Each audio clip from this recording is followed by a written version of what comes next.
clients and community to kind of discuss issues of the day.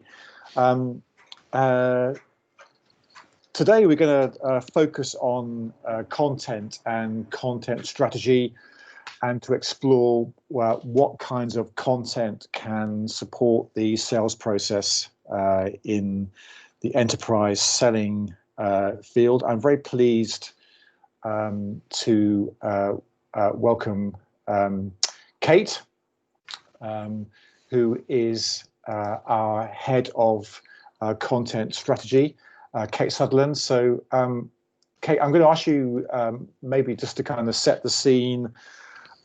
Begin by describing your role to us, a little bit of your background, and how you kind of fit into the overall kind of enterprise sales and marketing picture. So over to you, Cate. Mm-hmm. Thanks, Robert. So I spend a lot of my time working really closely with clients and our consulting team to get to understand exactly what you want to achieve from your ABM programs. Personally, my background is largely in value proposition development. So prior to joining Momentum, I've spent most of my career in a client-side environment, mainly in telecoms. So started out with Telstra in Australia, came over to the UK about 15 years ago now, spent a long time working with Orange Business Services and then Vodafone Global Enterprise, largely in proposition development roles, but also in what you'd consider probably internal consulting roles, where I had my first taste of account-based marketing, or what at the time was called key account marketing. And then I've brought those skills into Momentum, and then we've built up a team that does a lot of the value proposition and messaging work, working really closely with the consultants and senior strategists in our team. And then, of course, we produce the actual content for the marketing assets that go out to our clients' customers. So it's quite a varied role in that sense. Is now joining.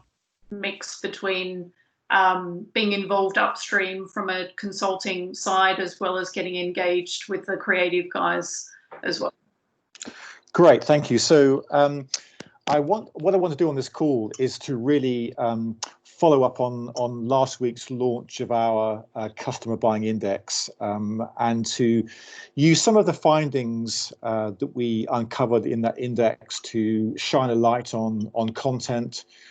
What kinds of content work at particular stages of the buying cycle. Mm-hmm. So for those of you not familiar with the customer buying index, this is something we launched for the first time last week. It's going to be a regular twice yearly piece of pulse research, where we look at the buying cycle and trends in the buying cycle, focusing on the very largest enterprises. So to merit inclusion, I think the ceiling was the kind of revenues greater than $30 billion, and also very much focused on the C-suite. So it was CIOs, CMOs, CFOs, and the occasional sprinkling of CEOs in that mix, and really focusing on recent purchases of technology with a value of greater than $3 million. In other words, it was looking at the very largest enterprises and the largest tech deals that they have been engaged in most recently. And the goal was to try and understand and to develop understanding of the commercial and also personal factors driving those buying decisions, why buying cycles unfold in the way they do, what can go wrong, and conversely, what you have to do to get it right. So, and we're about to launch a report based upon that customer buying index, which should be available in the next few days. So we'll obviously share that with you. But I wanted to pick up on one thing first of all, Cate, which was, I think, one of the takeouts of the survey or the research was that buyers look for different kinds of content at different stages of the buying process. So I wanted to kind of really get your thoughts as from a kind of content strategist point of view on that theme in the index.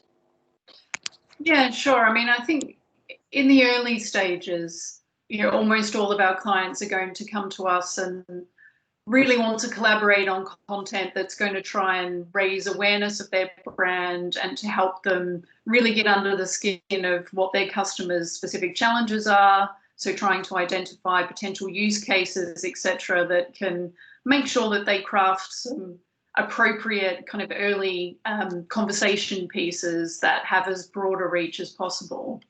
But one of the really interesting points that came out of the research is that at every single stage of the buying cycle, almost every single customer says that they really want to have some detailed information that gets under the skin of what are the real solution benefits, what are the specific problems you can help me solve, what are the specific use cases that are going to be relevant to my business.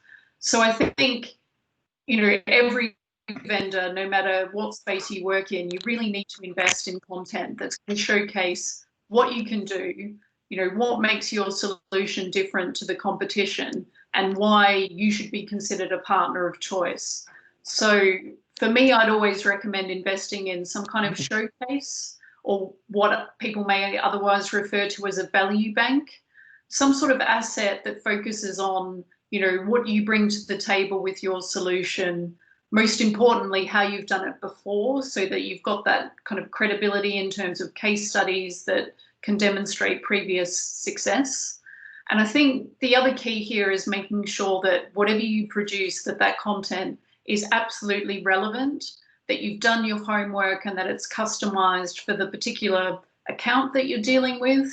And if you know exactly who you're dealing with from a stakeholder perspective, that you've done your homework there again, and you're making sure that the messages in those communications are really going to hit home at the specific issues or the problems that those stakeholders are trying to address.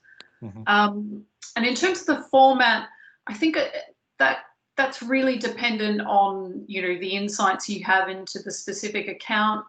If you know what their preferences are for receiving different types of material, you can obviously use that in your engagement strategy. But I think we know with COVID, everyone's more reliant on digital formats these days. So I think it's worth investigating, how you can put together some cost-effective videos, maybe some interactive content as well.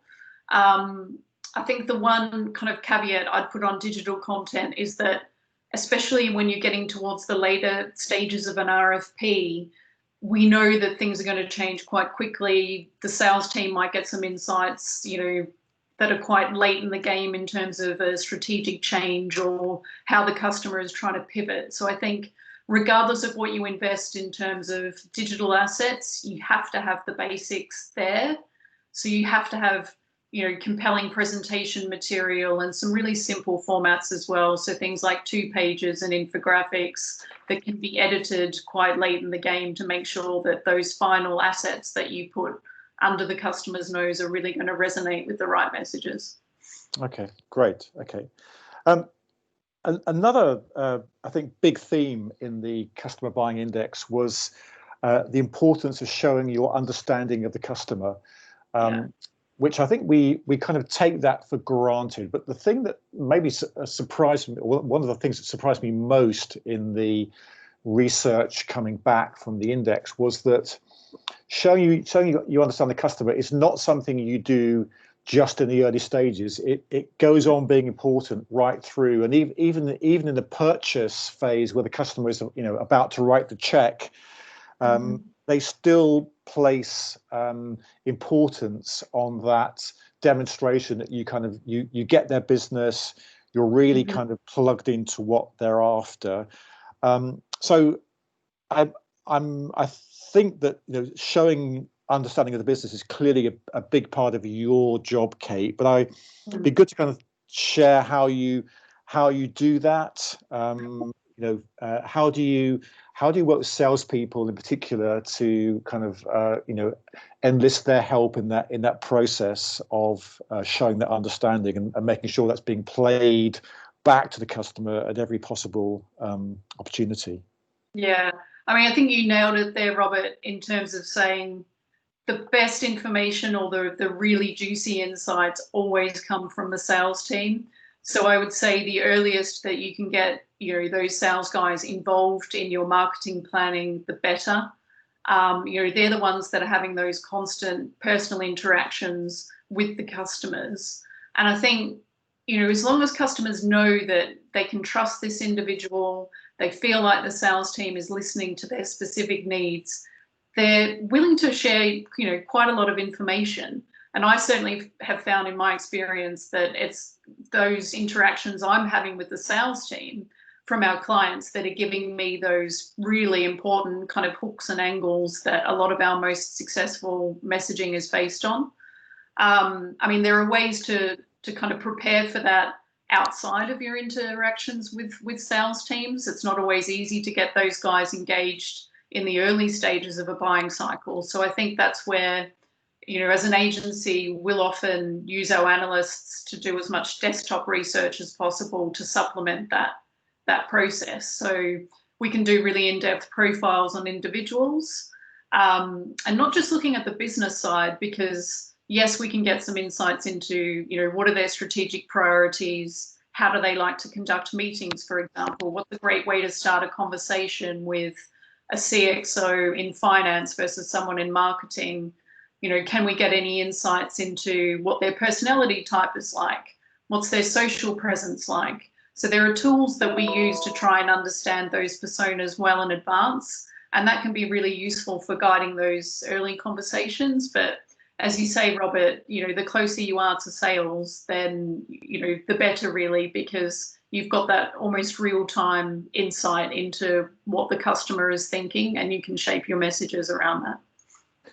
So do you think some salespeople are better than others, Cate, at understanding the customer? I mean, are there certain kinds of people who you, to put it bluntly, value more than others in terms of helping you construct content and messaging that's going to really connect with the customer? Definitely yes. And I would say the best way to summarize, I guess, what's a common denominator with those salespeople are guys that have been involved in the marketing process, because I think it's quite difficult for a salesperson, potentially somebody who's new into a role, to really understand the importance of what we do in terms of shaping value propositions. So they might recognize that, yes, those messages need to resonate with my audience. And yes, I have a role to play in working closely with marketing to share those little nuggets of information. But unless they've actually seen the process from end to end and actually participated in workshops and know how important those insights are for a marketing team to craft content that's going to be really compelling and really speak to specific persona needs, I think it's hard for them to kind of really get their head around the value that marketing can sometimes bring to their deals. Okay. So I'd say, yeah, try and get as close to sales guys as much as possible, and to kind of draw them into the marketing process, because once they've seen it, and once they've actually been on the receiving end of marketing support that's helped them win a deal, they'll always come back and participate again. Okay, great. So I'm going to throw this open to the floor as well. So if anybody on the call wants to jump in with a comment or a question, please don't hold back. Martin, I think you've got your hand up. I think I can see. So okay. Far away. Hey, thanks. Nice to meet you. Questions. I've been listening to all the podcasts on the customer buying index, which have been very interesting. I recommend to everybody else too, because they're very, very good. A key theme that comes across there that's been raised here is any conversation, anything you deal with your customer, there's got to be really focused, especially, you've got to really know your customer, know their issues, know the issues of the industry they're in, and everything like that. Yeah. If you take let's say an industry which you're familiar with, the telco industry, let's say, a lot of those companies there their products are quite commoditized. They're very similar, and actually the companies have got very similar issues as well. Mm-hmm. How do you bring together your value proposition to make them feel special, and really that how to do that, really? Any views on that sort of thing? Yeah, it's an interesting point, because I think, as you say, a lot of telco propositions can be easily commoditized. They can be easily disintermediated by over-the-top players as well. So I think, if we look at the US as an example, you've got two telcos that have quite different strategic priorities. So you've got someone like AT&T that's investing really heavily in content and making sure that they're delivering what they think is best-in-class content directly to their customer base. And then on the other hand, you've got someone like Verizon who's saying, we're not in the content game ourselves. We haven't acquired those kinds of business. Where we're going to try and differentiate is through our network. So we want to be first to market with 5G. We want to make sure that we've got the kind of connectivity that's there to support high bandwidth services, but services of the customer's choice. So if you want to bring in Netflix, if you want to bring in, TV subscription services or whatever it is, into our ecosystem, you can do that. So they've taken a completely different approach. They're not producing the content themselves. They're just delivering a best-in-class network that can handle that volume and those kind of immersive media forms. So it's important to try and understand, where they think their USP is and where that angle is. And I think certainly from a B2B perspective, most of these deals are just won on relationships. One of the most challenging things for us from a value prop perspective is, how do you actually put that into some sort of meaningful message? Because, you can talk to the fact that you've got people that are really invested in a long-term relationship, that you're committing millions to an innovation fund, that you're throwing a whole host of, subject matter experts, executive sponsorship. It's all of that, I would say, kind of partnership approach, proposition elements that can really win a deal for you. Yeah. I think the biggest challenge with anything that's appealing to, I guess, soft skills or the human side of things is, how do you do that in an authentic way? And that's where you need to make sure that, I think, marketing and sales are working really closely together, because those sales guys have to be really confident in delivering that message, and it has to feel, as I say, authentic. They need to come across as though they really care, because if they don't, it's just really easy to shoot holes through that kind of proposition promise. Yeah.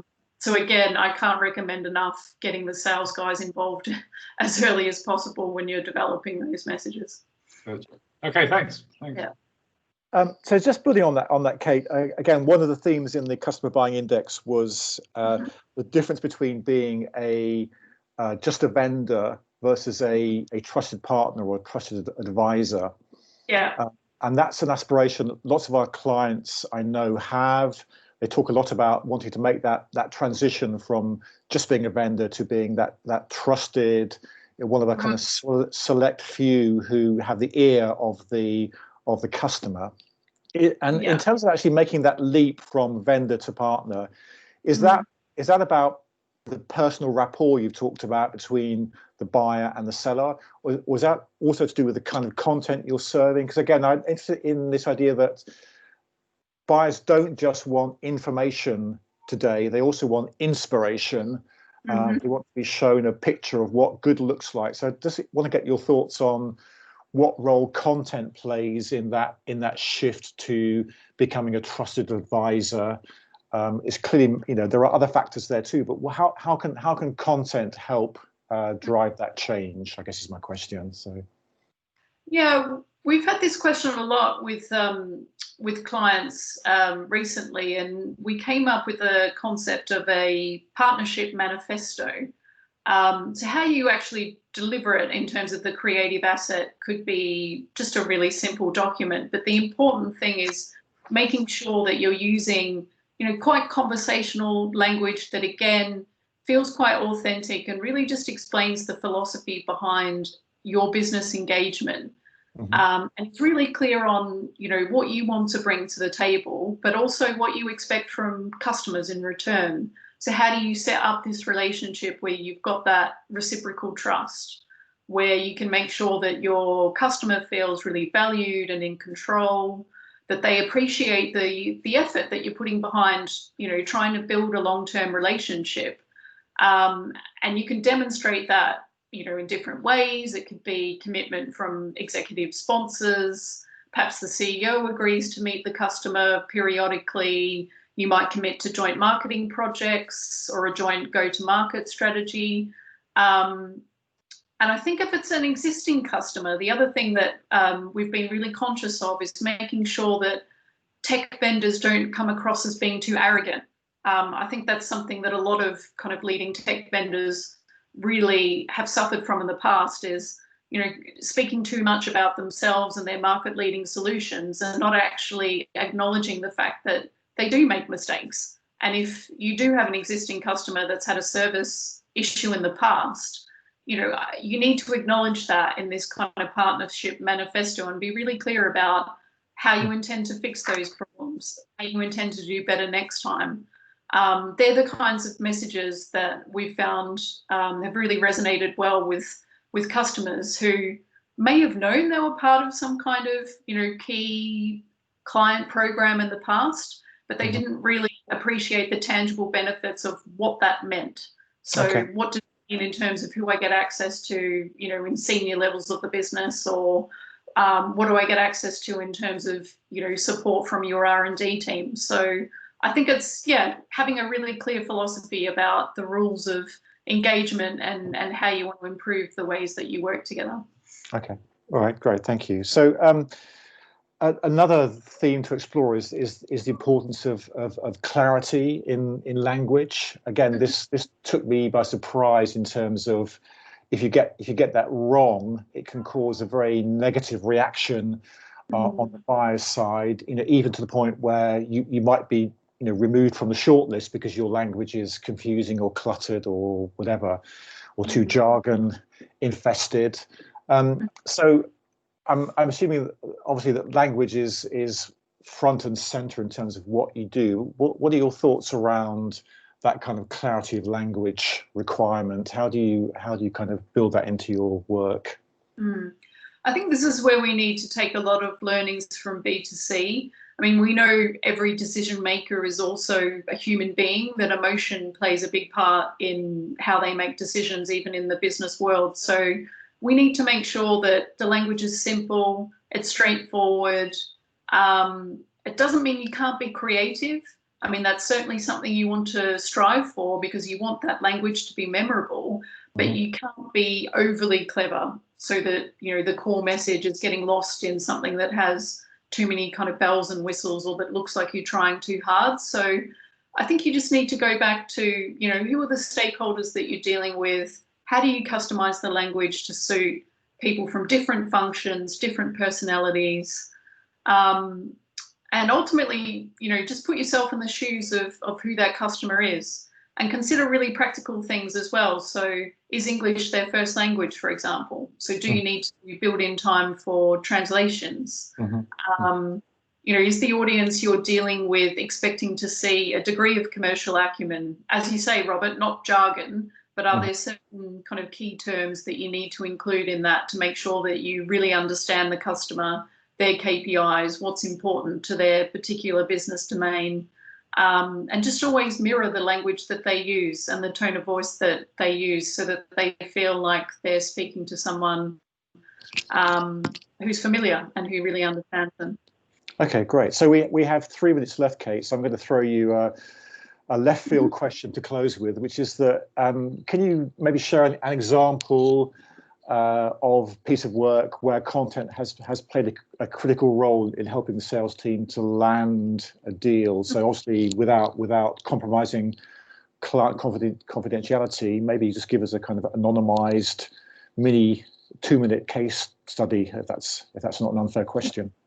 Yeah, sure. I mean, I think, ABM isn't a silver bullet in the sense that you can't introduce it at the really late stages of an RFP. You need to have made sure that you've had a sufficient kind of build up. So there are things that people can do with low cost channels like social media to drive connections, drive consistent conversations and engagement. You need to make sure that you've got some really simple marketing tools that can go out to as broad a reach as possible. So you're getting that kind of groundswell of advocacy, you know, from the kind of lower parts of the organization right up to the CXO level, who are ultimately making the decision.